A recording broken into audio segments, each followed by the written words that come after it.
अस्सलाम वालेकुम दोस्तों, मेरा नाम है वसी और आप देख रहे हैं मेरा यूट्यूब चैनल वसी एम जी। दोस्तों, पाकिस्तान में रहने वाले और इंडिया में रहने वाले अक्सर दोस्त जो हैं वो ये सवाल करते हैं कि हम फैमिली के साथ कतर में शिफ्ट होना चाहते हैं, उसका प्रोसेस क्या है, उसका तरीक़ेकार क्या है।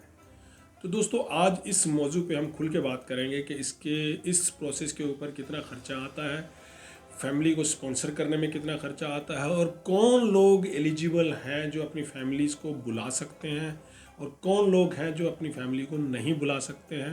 तो आइए हम इस टॉपिक की तरफ चलते हैं।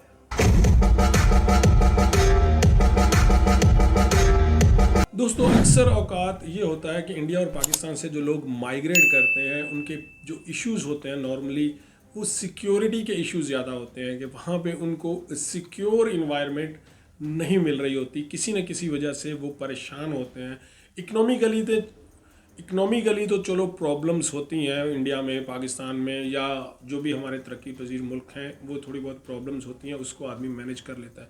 पर बहुत से लोग सिक्योरिटी मसाइल का सामना करते हैं, क्योंकि आपको पता है पाकिस्तान में, इंडिया में और बांग्लादेश में किस किस्म का कानून है, पुलिस का निज़ाम कैसा है।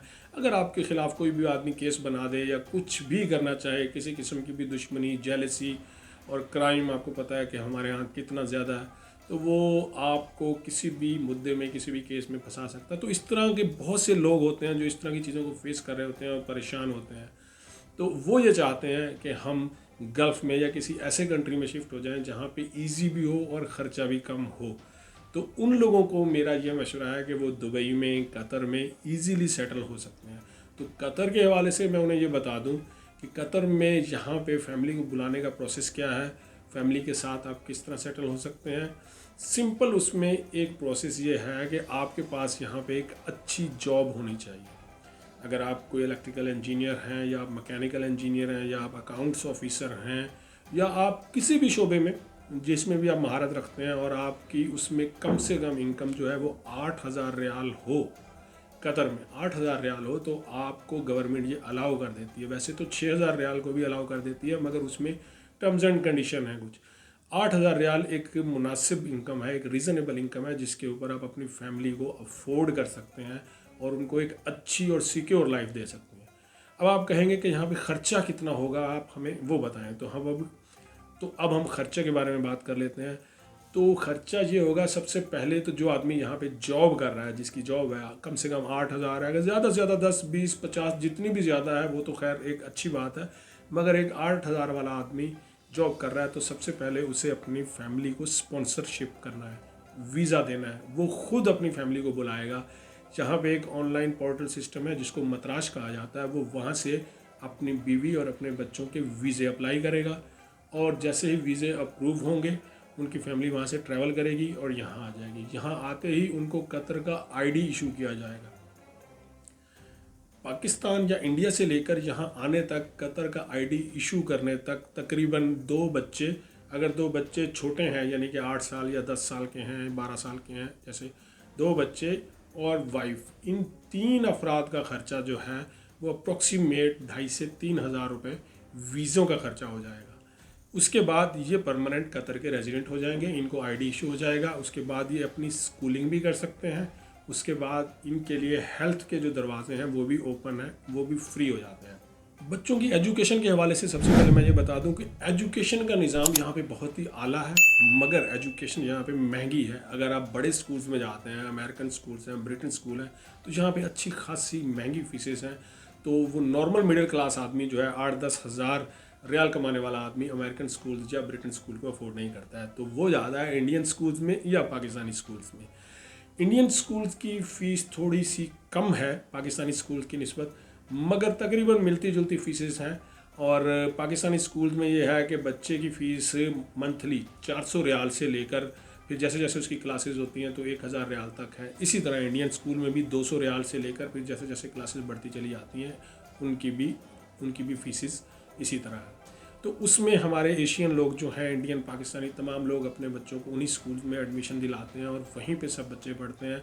और एजुकेशन का मयार यहाँ पे बहुत आला है, चाहे इंडियन स्कूल्स हैं चाहे पाकिस्तानी स्कूल्स हैं, वो बहुत अच्छी एजुकेशन है यहाँ पे। और लेकिन एक चीज़ मैं आपको बता दूं कि बहुत से पाकिस्तानी हैं जिन्होंने अपने बच्चों को इंडियन स्कूल में एडमिशन दिलाया हुआ है और वो इंडियन स्कूल में पढ़ रहे हैं, और बहुत से इंडियंस भी हैं जिन्होंने पाकिस्तानी स्कूल्स में बच्चों को एडमिट करवाया हुआ है। तो यहाँ पे ये कतई ऐसा नहीं है कि आप इंडियंस हैं तो आप इंडियन बच्चे हैं तो वो पाकिस्तानी स्कूल में नहीं जा सकते, पाकिस्तानी बच्चे हैं तो इंडियन स्कूल में नहीं जा सकते, ऐसा कोई कानून नहीं है। कोई भी बच्चा जिस मर्जी मुल्क के स्कूल में या जिस मर्जी कल्चर के स्कूल में जाना चाहे उसको इजाज़त है। तो अब आ जाते हैं हम हेल्थ के निज़ाम की तरफ। हेल्थ का निज़ाम इनका बहुत ही अच्छा है, बहुत ही ज़बरदस्त है। सिंपल, हर शहरी ने जिसके पास कतर आईडी है 100 रियाल का एक हेल्थ कार्ड बनवाना होता है, और जब वो हेल्थ कार्ड बन जाता है वो भी उसी कतर आईडी की तरह 1 साल तक वैलिड होता है। जैसे ही 1 साल ख़त्म होता है वो फिर वो 100 रियाल ऑनलाइन ही पेमेंट करता है तो उसका आईडी रिन्यू हो जाता है। उस 100 रियाल के हेल्थ कार्ड के बदले में उसका लाखों का हो, हज़ारों का हो, या जितना भी महंगा इलाज हो वो सब फ्री में होता है। अभी हाल ही में कुछ अर्सा पहले मेरी एक आंख का ऑपरेशन हुआ है, जिसकी वजह से कभी कभी आपने देखा होगा कि मैं ग्लासेस लगा के वीडियो बनाता हूँ। तो वो मेरी आंख का ऑपरेशन उस हेल्थ कार्ड की वजह से बिल्कुल फ्री में हुआ है, मेरा 1 रुपया भी खर्चा नहीं हुआ। तो यहाँ का हेल्थ का सिस्टम इतना खूबसूरत और इतना बेहतरीन है, चाहे बच्चा हो, बड़ा हो, छोटा हो, यहाँ पे निज़ाम सबके लिए यकसा है। बहुत आला किस्म के हॉस्पिटल्स हैं यहाँ। दोस्तों, इसके अलावा कतर में आके जॉब कैसे ढूंढनी है, कतर में आके कतर का वीज़ा कैसे मिलता है, या कतर में बहुत सारे लोग जो हैं वो ये सवाल करते हैं जॉब्स के वीज़े की, तो इस पर मैंने डिटेल्स काफ़ी सारी वीडियोस बनाई हुई हैं, और इन वीडियोस के थंबनेल भी मैं यहाँ पे लगा देता हूँ, वो आप देख सकते हैं। आप मेरे चैनल पे जाएंगे तो वो वीडियोस भी आप देख सकते हैं, तो आपको इन सब सवालों का जवाब मिल जाएगा। बाकी जो लोग फैमिली के साथ यहाँ सेटल होना चाहते हैं उनको मैंने एक रफली एस्टीमेट दे दिया है। उम्मीद करता हूँ कि उनको ये इन्फॉर्मेशन सारी पसंद आएगी और वो अब इस फैसले को लेकर, इस बात को लेकर अच्छा फ़ैसला कर सकेंगे।